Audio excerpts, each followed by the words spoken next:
आजिर जो Odia session T रही आपण मान बहुत ही इम्पोर्टाट कारण यह हूँ आपण मानकर जो प्रीवियस ईयर एग्जाम जाइए आरआई कथा कहतु अमीन कथा कहतु एआरआई कथा कहतु से आरआई एआरआई अमीन यह हूँ ओडियार केते किछि क्वेश्चन अच्छी तो चलतु आमे ताकू डिस्कस करवा ता पूर्व आपण मानू आम यूट्यूब चैनल तरफ जीतू सार स्टडी पॉइंट चैनल तरफ आपण को वेलकम करुच्ची।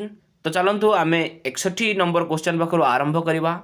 61 नंबर क्वेश्चन ले कौन देछि ना शुद्ध शब्दटी को बाछ एई ए option A B C D अनुसया देछि एक्चुअली अनुसया एटा को बनानटा ठीक को शब्दटा ठीक। तो चलतु एटार सठिक आंसर होछि ऑप्शन नंबर डी अन्न दंतस्वर दीर्घ ईयर आकार या अनुसया। Clear hello.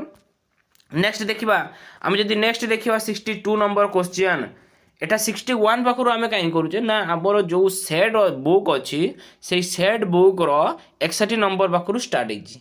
तो आमे 61 62 करी जतटे 20 टा पाखापाखि क्वेश्चन थिबो से 20 टा क्वेश्चन को प्रैक्टिस करबा कोउथिरे 20 टा क्वेश्चन भी थिबो कोउटारे 15 टा क्वेश्चन थिबो आउ 5 टी क्वेश्चन पेस जगह रे थिबो। तो चलंतु आमे शीघ्र शीघ्र याको प्रैक्टिस करबा जेते प्रैक्टिस करबा सेते मन रहइबो। ओके तो कौन कही 62 नंबर कही जो पद संगति रे क्रियापद थाए ताकू कि रूढ़ी कह जाए ए रोचे क्रियायुक्त जो पद संगति रे क्रियापद न थाए जोटा क्रियापद थाए ताकू क्रियायुक्त कहुए जोटा क्रियापद न थाए क्रियाहीन कहुए दी जन का मध्य तुलना कराले तुलनात्मक कहुए। ठीक अच्छे। तो चलतु देखिए एटार को ऑप्शन ए रही क्रियायुक्त ऑप्शन बी रही क्रियाहीन ऑप्शन सी रही तुलनात्मक ऑप्शन डी रही जोग रूढ़ी जो पद संगति रे क्रियापद न थाए ताकू कि रूढ़ी कह जाए ना ताकू कह जाए क्रियाहीन रूढ़ी कह जाए क्रिया नहीं परा क्रियाहीन रूढ़ी कह जाए। Clear hello.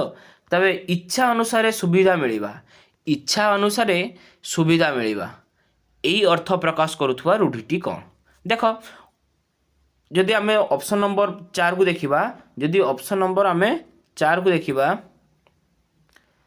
ऑप्शन नंबर जदि 4 को देखिबा ऑप्शन नंबर डी रे देखो अछि अंधार को टेकाइबा पकाइबा यार अर्थ टी कोन ना अनिश्चित भाव रे कार्य करिबा। ऑप्शन नंबर जदि सी को देखिबा तेबे आखि पाइबार अर्थ कोन ना पसंद करिबा कोन करिबा पसंद करिबा व पसंद पाइबा।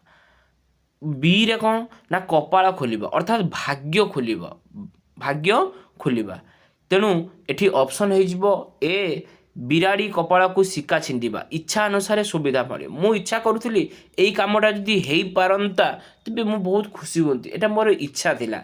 बिलेई सेमिति जेमिति ऊपर सिक्कार माछ अच्छी बा ये अच्छी सिक्का जदि छिड़ी जाता बिलेई खाई पारंता तेणु दीटा को रिलेट होउछि तेणु इच्छा अनुसार सुविधा मिलवार अर्थ बिराड़ी कपाल को सिक्का छिंडिबा। तो चलतु नेक्स्ट क्वेश्चन 64 नंबर क्वेश्चन बाकू बत्तार अर्थ कौन ना रूढ़ीटर अर्थ कौन बाकू बत्ता रूढ़ीटर अर्थ कौन। ऑप्शन नंबर ए दीजिए बा हेले बत्ता बंधा जाए बी रोचे बा पाई बता सी पाई क्षण आश्रय डी हूँ बड़ आश्रय कौन हम ना एठार सठिक आंसर हो ना क्षण आश्रय कौन हो क्षण आश्रय। देख नेक्स्ट क्वेश्चन नंबर 65 अल्प अल्प क्वेश्चन ओनली ओडिया क्वेश्चन को आम डिस्कस करवा। ठीक अच्छे ओडिया डिस्कस कर आमको बोरिंग लगनी पढ़ाई इच्छा हे। ठीक अच्छे। चलतु 65 रे कही आल सखी आपणा महत आपे रखी आल सखी आपणा महत आपे रखे लोकवाणीटीर भाव संप्रसारण कर कौन कही ना यार अर्थ होची ए ऑप्शन नंबर ए होची ना सॉरी ऑप्शन नंबर ए होची सखी को सम्मान रखा करवा एटा तो हेनी एटा बी हो निज सम्मान निज हाथ में आपणा सखी आपणा महत आपे रखी निज सम्मान निज हाथ में। Clear hello. नेक्स्ट आसीबो दुर्योग केवल थरे आसेनी यही भाव में व्यवहार लोकवाणीटी लेख दुर्योग केवल थरे आसे नहीं दुर्योग केवल थरे आसे नहीं कौन हम ना देख ये अच्छी ऑप्शन ए रो अच्छी अंध थरे बाड़ी हो जाए यार अर्थ एका माघ के शीत जाए नहीं ସେମିତି ଋଷି ଜଟା ଛିଣ୍ଡାଇବା। ସହନଶୀଳ ଲୋକ ଯେଉଁ କଥା ସହି ନପାରେ ଏହାର ଅର୍ଥ। ସେହିପରି ଭାବରେ କାହାର ପୁଷ ମାସ ତ କାହାର ସର୍ବନାଶ। ଜଣଙ୍କର ଲାଭ ବେଳେ ଅନ୍ୟ ଜଣଙ୍କର କ୍ଷତି। ତେଣୁ ଅପସନ୍ ନମ୍ବର କେଉଁଟା ହେଇଯିବ? ଅପସନ୍ ନମ୍ବର ସିଟା ହେଇଯିବ। ଅପସନ୍ ନମ୍ବର ସିଟା ହେଇଯିବ। ଏକା ମାଘେକେ ଶୀତ ଯାଏ ନାହିଁ, ଦୁର୍ଯୋଗ କେବଳ ଥରେ ଆସେ ନାହିଁ। କ୍ଲିୟର ହେଲେ ସମସ୍ତେ? ନେକ୍ସଟ ଯଦି ଆମେ ଦେଖିବା କେତେ ନମ୍ବର ନା 67 ନମ୍ବର କ୍ୱେଶ୍ଚନ୍। 67 ଦେଇଛି ଏକ ବା ଏକାଧିକ ପଦ ମିଳିତ ହୋଇ ମନର ଭାବକୁ ସମ୍ପୂର୍ଣ୍ଣ ରୂପେ ପ୍ରକାଶ କଲେ ତାକୁ ଆମେ କ'ଣ କହିବା? ନା ନିଶ୍ଚିତ ଭାବେ ଆମେ ଜାଣିଛେ ତାକୁ ଆମେ ବାକ୍ୟ କହିବା। କ'ଣ କହିବା? ବାକ୍ୟ କହିବା। ନେକ୍ସଟ ଯଦି କ୍ୱେଶ୍ଚନ୍ ଆମେ ପଢ଼ିବା ଗଠନାତ୍ମକ ବାକ୍ୟ। ଗଠନାତ୍ମକ ବାକ୍ୟ କେତେ ଭାଗରେ ବା କେତେ ଭାଗରେ ବିଭକ୍ତ କରାଯାଇଛି? ଦେଖ ଅପସନ୍ ଏ ର ଦେଇଛି 2 ଭାଗ, ଅପସନ୍ ବି ରେ ଦେଇଛି 3 ଭାଗ, ଅପସନ୍ ସି ଦେଇଛି 4 ଭାଗ, ଅପସନ୍ ଡି ହେଉଛି 5 ଭାଗ। ଅପସନ୍ ଏ ରେ କ'ଣ ଅଛି ନା ଅପସନ୍ ସି ରେ କ'ଣ ଅଛି ନା 4 ଭାଗ। ଏହାର ଗଠନାତ୍ମକ ବାକ୍ୟ କେତେ ଭାଗରେ ବିଭକ୍ତ କରାଯାଇଛି? ନା 4 ଭାଗରେ ବିଭକ୍ତ କରାଯାଇଛି। କ୍ଲିୟର ହେଲା? ସେହିପରି ଭାବରେ କ୍ୱେଶ୍ଚନ୍କୁ ଯଦି ଆମେ ଦେଖିବା କୌଣସି ପ୍ରକାର ସୂଚନା ପ୍ରଦାନ କରୁଥିବା ବାକ୍ୟକୁ କି ବାକ୍ୟ କହନ୍ତି? ନା କୌଣସି ସୂଚନା ଯଦି ପ୍ରଦାନ କରୁଥିବ ଏଟା ହେଉଛି ପ୍ରଶ୍ନବାଚକ ମାନେ ବାକ୍ୟ କୁହାହୁଏ। ଠିକ୍ ଅଛି। ନେକ୍ସଟ ଦେଖିବା 70 ନମ୍ବର କ୍ୱେଶ୍ଚନ୍। ଅଜ୍ଞାତ ଯୁବତୀକୁ ଆଶ୍ରୟ ଦେବା ଭୁଲ ବାକ୍ୟଟିକୁ ବିସ୍ମୟସୂଚକର ବାକ୍ୟରେ ପରିଣତ କରେ। ଦେଖ ଏଠି 4ଟା ଅପସନ୍ ଆମକୁ ଦେଇଛି। ଗୋଟେ ହେଉଛି ଅଜ୍ଞାତ ଯୁବକକୁ ଆଶ୍ରୟ ଦେବା ଠିକ୍ ନୁହେଁ, ଏଟା ତ ନାସ୍ତିବାଚକ ହେଇଗଲା। ଅଜ୍ଞାତ ଯୁବତୀକୁ କ'ଣ ଆଶ୍ରୟ ଦିଆଯାଏ? ଅଜ୍ଞାତ ଯୁବକକୁ କିଏ ଆଶ୍ରୟ ଦେଲେ?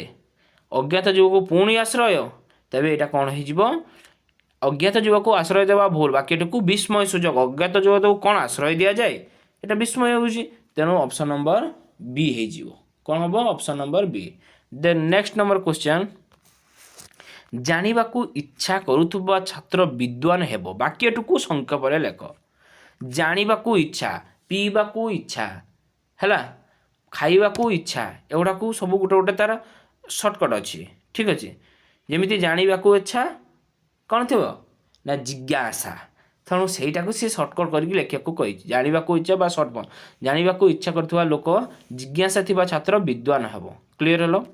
ନେକ୍ସଟ ଅଛି କ'ଣ ନା କେଉଁଟି ଶୁଦ୍ଧ ଶବ୍ଦ? 72 ନମ୍ବର ଅଛି ଅପସନ୍ ଏ ଅନୁବାଦିତ, ଅନୁଦିତ, ଅନୁଦିତ, ଅନୁଦିତ। କେଟାର ସ୍ପେଲିଂ ଦେଇଛି, କେଟାର ଟିକେ ଫର୍ମାଟ୍ ଚେଞ୍ଜ କରିଦେଇଛି। ତ ଦେଖନ୍ତୁ ଆମର ଅପସନ୍ ନମ୍ବର କ'ଣ ହେଇଯିବ? ଅପସନ୍ ନମ୍ବର ସି ହେଉଛି ଏହାର କରେକ୍ଟ ଆନ୍ସର। ନିଶ୍ଚିତ ଭାବେ ଆପଣମାନେ ଯେଉଁ କ୍ଲାସ୍ଟି କରୁଛନ୍ତି ଯଦି ଭଲ ଲାଗୁଛି ତେବେ ଲାଇକ୍ କରିବେ ତ ନିଶ୍ଚିତ, ସେୟାର ବି କରିବେ, ସବସ୍କ୍ରାଇବ୍ କରିବେ। କାରଣ ଏମିତି ପ୍ରିଭିୟସ୍ ଇୟର୍ କ୍ୱେଶ୍ଚନ୍ ପ୍ରାୟତଃ ଏଇ ୟୁଟ୍ୟୁବ୍ରେ କେହି ନଥିବ। ଠିକ୍ ଅଛି। ତ ଚାଲନ୍ତୁ ଆଉ ଆମେ ତାକୁ କ'ଣ କରିବା ନା ମନ ଦେଇକି ଟିକେ ଦେଖିବା ଆଉ ଟିକେ ପ୍ରାକ୍ଟିସ୍ କରିବା। ଓକେ।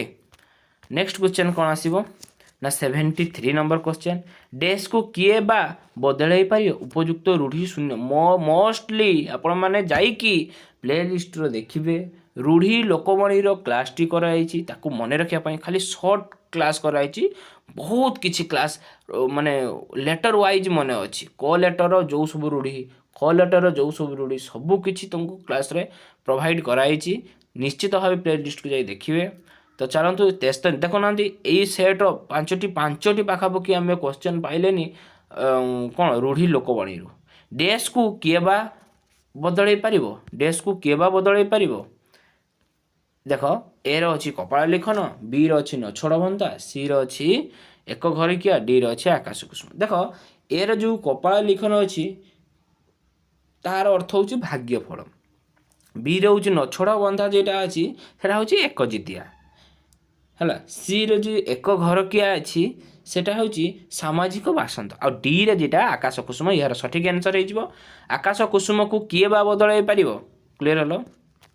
ଦେନ୍ ନେକ୍ସଟ ଗଠଖଣ୍ଡିଆ ରୂଢ଼ିଟିର ଅର୍ଥ କର। ଦେଖ ଏଇ ସାଇଟ୍ର କେତେଟା କ୍ୱେଶ୍ଚନ୍ ଆମେ ପାଇଲାନି ରୂଢ଼ି ଲୋକବାଣୀରୁ। ଗଠଖଣ୍ଡିଆର ଅର୍ଥ ଦେଖ ଏଠି ଦେଇଛି ଅପସନ୍ ନମ୍ବର ଏ ନା ଅପସନ୍ ନମ୍ବର ଏ ନିର୍ଭୋଧ। ନିର୍ଭୋଧ ଅର୍ଥ କ'ଣ ନା ଗୋବର ଗଣେଶ। ଅପସନ୍ ନମ୍ବର ବି ରେ ମୂର୍ଖ ଦେଇଛି। ମୂର୍ଖର ଅର୍ଥ କ'ଣ? ସେଇ ଗୋବର ଗଣେଶ।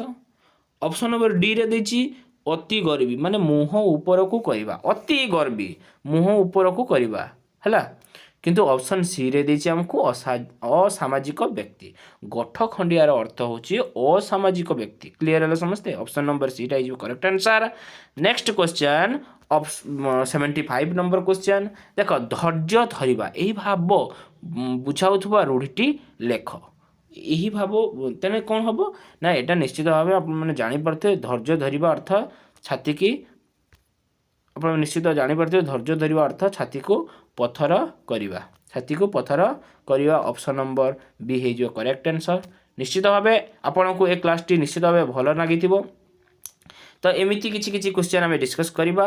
तो एमती नुआ नुआ आउ किसी प्रैक्टिस सेट बा डिस्कशन पाई आपण मैंने चैनल टी को सब्सक्राइब करंतु, आउ आपण मानक सांग पाखक शेयर करंतु, लाइक करंतु, आमको प्रेरणा दियंतु। आज एतिकी, परवर्ती क्लास रे देखा हबो। रहिली, धन्यवाद। जय जगन्नाथ।